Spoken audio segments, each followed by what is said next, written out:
Blueprint 29, maîtrise financière et abondance.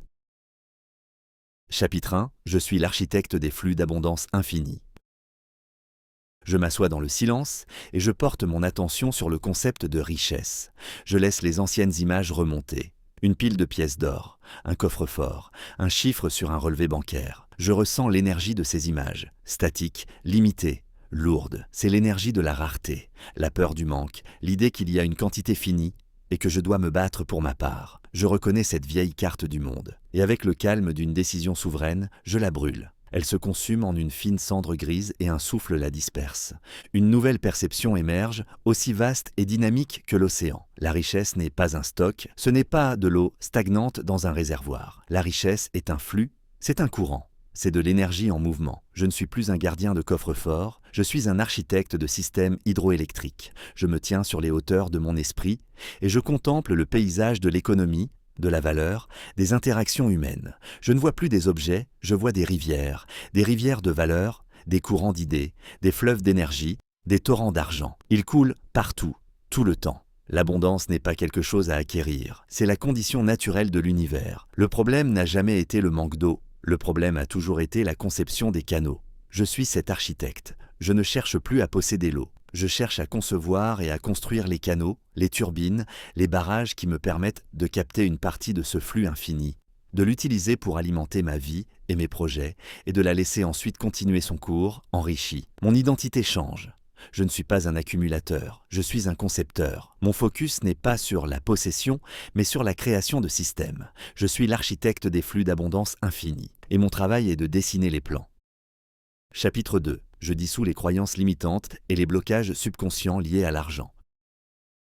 Je suis l'architecte, mais avant de pouvoir dessiner les plans des grands canaux à l'extérieur, je dois d'abord nettoyer les canalisations bouchées à l'intérieur. Je dirige la lumière de ma conscience dans les profondeurs de mon subconscient, dans la plomberie sombre et oubliée de ma psyché, là où se sont formés les blocages liés à l'argent. Je vois ces croyances non pas comme des idées, mais comme des concrétions solides, des amalgames de peur, de honte et de culpabilité qui obstruent les tuyaux. Je peux les sentir. L'argent est la racine de tous les maux. Les gens riches sont malhonnêtes. Je ne mérite pas d'être riche. Si je gagne, quelqu'un d'autre doit perdre. Ces phrases ne sont que la surface. En dessous, je ressens leur véritable substance. Des émotions héritées, des loyautés familiales invisibles, des expériences d'enfance mal interprétées. Je ne combats pas ces blocages. Je ne les juge pas. Ils se sont formés pour une raison, pour me protéger d'un danger perçu. Je les regarde avec une curiosité calme et une compassion détachée. Puis, je commence le processus de dissolution. Je prends un solvant puissant, celui de la vérité et de la logique. Je baigne chaque croyance dans la lumière de la question. Est-ce absolument vrai ? Je vois les structures cristallines de ces croyances commencer à se fissurer sous cette lumière. L'argent n'est ni bon ni mauvais, c'est un amplificateur. La richesse peut être créée sans être prise à personne. Mon mérite n'est pas lié à mon compte en banque. Avec chaque nouvelle vérité, le solvant agit. Les blocages se ramollissent, se décomposent. Je ressens physiquement le processus. Une sensation d'ouverture dans ma poitrine. Un relâchement dans mon ventre. Le flux peut à nouveau circuler. Je ne suis plus en conflit avec l'énergie de l'argent. J'ai fait la paix. Les canaux intérieurs sont clairs. Chapitre 3. J'adopte un état d'esprit d'abondance radicale et de création de valeur. Les canaux intérieurs sont débouchés, une nouvelle énergie peut maintenant circuler librement, c'est l'énergie de l'abondance. Je ne la vois plus comme un concept intellectuel, je l'incarne comme un état d'être. Je change la lentille à travers laquelle je regarde le monde. Je retire les lunettes de la rareté, ces verres gris qui me faisaient me revoir la compétition, le manque, la limitation partout. Je les remplace par les lentilles de l'abondance. Le monde se transforme, les couleurs deviennent plus vives. Je vois des opportunités là où je voyais des obstacles, je vois des collaborateurs là où je voyais des concurrents. Je vois un monde rempli de problèmes à résoudre et chaque problème est une opportunité de créer de la valeur. Mon état d'esprit se déplace de la consommation à la création. Je ne me demande plus « qu'est-ce que je peux prendre ?» Je me demande « qu'est-ce que je peux donner ?» Mon attention est radicalement tournée vers l'extérieur. Comment puis-je aider ? Comment puis-je résoudre ce problème ? Comment puis-je améliorer cette situation ? Comment puis-je créer de la valeur pour les autres ? Je ressens ce changement comme une inversion du flux d'énergie. Au lieu de tirer l'énergie vers moi, je la projette vers l'extérieur. Et je comprends la loi fondamentale de l'hydrodynamique de la richesse. Plus je projette de valeur, plus le flux qui me revient est puissant. L'argent n'est plus mon objectif. L'argent est la conséquence, le sous-produit naturel et inévitable d'une vie dédiée à la création de valeur massive pour les autres. Mon état d'esprit d'abondance n'est pas un optimisme naïf. C'est la posture la plus stratégique et la plus pragmatique qui soit. C'est le moteur de mon architecture. Chapitre 4. Je maîtrise les lois universelles de la création de richesse. Mon état d'esprit est aligné. Mon intention est pure. Je suis prêt à construire. Mais l'architecte doit connaître les lois de la physique avant de dessiner ses plans. Ignorer la gravité ou la résistance des matériaux mène au désastre. De la même manière, je dois comprendre et maîtriser les lois fondamentales qui gouvernent la création de richesse. Ce ne sont pas des opinions, ce sont des principes aussi immuables que les lois de la nature. Je me place devant le grand tableau noir de mon esprit et je commence à tracer les équations de la richesse. La première loi est la loi de l'équation de la valeur. Je vois sa formule s'inscrire en lettres de lumière, richesse égale à valeur apportée aux autres, fois échelle. Je comprends que pour augmenter ma richesse, je n'ai que deux leviers. Je dois soit augmenter l'intensité de la valeur que j'apporte à chaque personne, devenir meilleur, résoudre un problème plus important, soit augmenter le nombre de personnes que je touche, l'échelle. Idéalement, les deux. Cette équation devient la lentille à travers laquelle j'évalue chaque opportunité. La deuxième loi est la loi de la décorrélation. Je vois un graphique où mon revenu est directement lié aux heures que je travaille. C'est une ligne droite, une pente limitée. C'est la prison du temps contre de l'argent. Je brise cette ligne. Je cherche et je conçois des systèmes où mon revenu n'est plus directement lié à ma présence. Des produits, des investissements, des créations qui travaillent pour moi pendant que je dors. Je cherche l'effet de levier sous toutes ses formes. La troisième loi est la loi du fossé compétitif, le MOAT. Je comprends que créer de la valeur ne suffit pas. Je dois être capable de la défendre. Je ne construis pas un château de sable sur la plage. Je construis une forteresse sur une colline. Je développe des compétences rares, une marque forte, des systèmes uniques qui sont difficiles, voire impossibles à copier. Ces lois ne sont pas des suggestions. Elles sont la physique de mon domaine. Je ne les combats pas, je les utilise. Chapitre 5. Je pense comme un investisseur, pas comme un consommateur. Je connais les lois. Je vais maintenant les appliquer à chaque transaction, à chaque décision impliquant des ressources. Pour ce faire, je dois opérer une mise à jour fondamentale de mon système d'exploitation mentale. Je désinstalle le programme consommateur et j'installe le programme investisseur. Le consommateur voit l'argent comme un moyen de dépenser pour obtenir une gratification immédiate. Quand l'argent entre, sa première question est « Qu'est-ce que je peux acheter avec ça ?» Il échange son capital contre des passifs, des objets qui perdent de la valeur et qui souvent coûtent de l'argent à entretenir. Je ressens l'énergie de ce cycle, une hémorragie constante, une course sur un tapis roulant pour maintenir le même niveau de vie. Je rejette ce programme. L'investisseur voit l'argent comme un outil, une armée de travailleurs à déployer. Quand l'argent entre, sa première question est « Comment puis-je allouer ce capital pour qu'il me rapporte encore plus de capital ?» Il échange son capital contre des actifs, des biens qui ont le potentiel de prendre de la valeur ou de générer des revenus. Je ressens l'énergie de ce nouveau cycle, une spirale ascendante, un effet boule de neige. Chaque euro que j'ai est un soldat. Je peux soit le dépenser en une fête éphémère, consommation, soit l'envoyer au front pour qu'il me ramène des prisonniers, des revenus. Je change ma perception de chaque dépense. Ce café à 5 € n'est pas juste 5 €. C'est le potentiel de 50 € dans 20 ans, sacrifié pour un plaisir de 10 minutes. Cette nouvelle voiture qui perd 20% de sa valeur en sortant du garage n'est pas un symbole de statut, c'est un anéantissement de capital. Cette nouvelle compétence que j'acquiers n'est pas une dépense, c'est l'investissement le plus rentable qui soit. Je ne me prive pas. Je retarde la gratification pour une liberté et une puissance future bien plus grande. Chapitre 6. Je comprends le pouvoir exponentiel des intérêts composés et de l'effet de levier.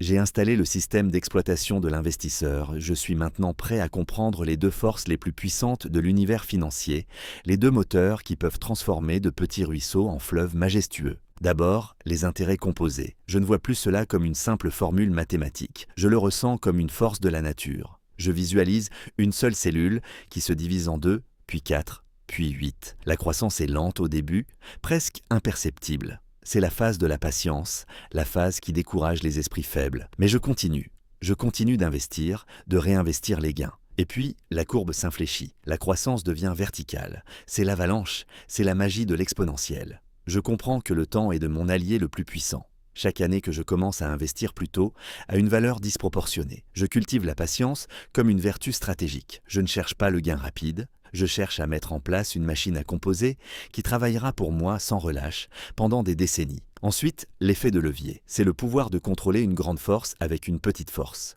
Je vois un levier et un point d'appui. Je peux soulever un rocher immense avec la seule force de mon bras. Je recherche l'effet de levier sous toutes ses formes. Le levier financier, utiliser l'emprunt pour contrôler des actifs plus importants, que j'utilise avec une prudence extrême. Le levier du travail des autres, créer une entreprise.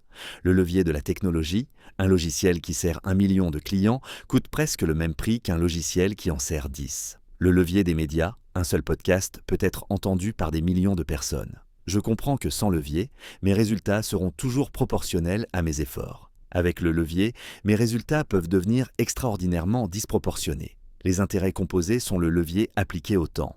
Les autres formes de levier sont les accélérateurs. Chapitre 7. Je maximise ma valeur sur le marché en développant des compétences rares. J'ai compris les lois de la physique financière. Je sais comment allouer le capital une fois qu'il est là.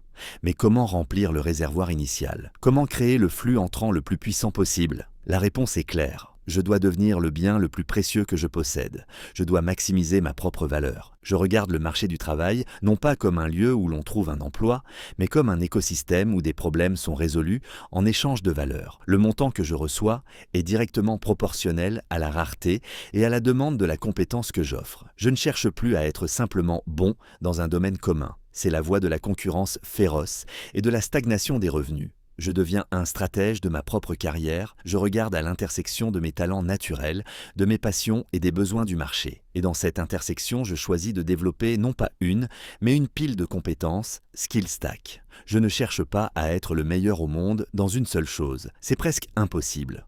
Je cherche à devenir très bon, top 25%, dans 2 ou 3 compétences complémentaires, dont la combinaison est unique et incroyablement rare. Un bon ingénieur est commun, un bon orateur est commun, mais un bon ingénieur qui est aussi un excellent orateur est une denrée rare et précieuse. Je suis obsédé par l'apprentissage. Je vois chaque heure passer à développer une compétence rare, non pas comme du travail, mais comme un investissement en moi-même avec un retour sur investissement potentiellement infini. Je deviens une offre à laquelle il est difficile de dire non. Je ne suis plus une marchandise interchangeable. Je suis une solution unique à un problème de grande valeur. Chapitre 8. Je crée des systèmes évolutifs, scalables, pour décorréler mes revenus de mon temps. Ma valeur personnelle est élevée. Je peux générer un flux de revenus important. Mais tant que ce flux dépend de ma présence physique, de mes heures de travail, je suis toujours dans une cage, aussi dorée soit-elle. Je suis toujours un rouage dans la machine. Mon objectif n'est pas d'être le rouage le mieux payé, c'est de posséder la machine. Je deviens un architecte de système d'entreprise. Je déplace mon attention de faire le travail à construire un système qui fait le travail. Chaque tâche que j'effectue, je me pose la question. Comment puis-je automatiser ou déléguer cela? Je documente mes processus. Je crée des checklists, des modèles, des procédures. Je transforme mon savoir-faire artisanal en un processus reproductible. Puis, je cherche le levier. Puis-je utiliser la technologie pour exécuter ce processus? Un logiciel? Un site web?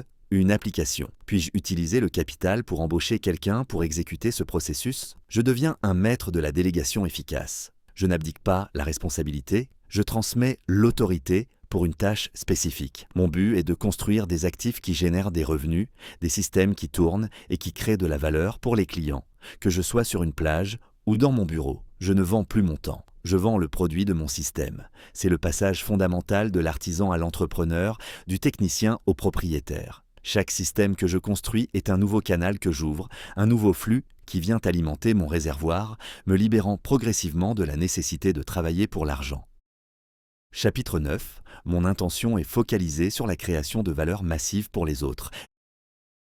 J'ai les outils, je construis les systèmes, je comprends la mécanique. Mais quelle est la force motrice? Quel est le carburant qui alimente cette immense machine? Je pourrais être animé par le désir d'argent, de statut, de pouvoir, mais je sais que ce sont des carburants de mauvaise qualité. Ils brûlent vite et laissent des résidus toxiques. Je choisis un carburant d'une densité et d'une pureté infiniment supérieures. Mon intention fondamentale, le pourquoi, qui sous-tend toute mon architecture, est la création de valeur massive pour les autres. Je ressens cette intention non pas comme une posture morale, mais comme la stratégie la plus efficace qui soit. Je suis obsédé par mes clients, par mon public, par les gens que je sers. Je cherche à comprendre leurs problèmes plus profondément, qu'ils ne les comprennent eux-mêmes. Je cherche à leur offrir des solutions si élégantes, si efficaces, qu'elles en deviennent magiques. Je ne cherche pas à satisfaire, je cherche à enchanter. Cette intention est un champ de force qui aligne toutes mes décisions.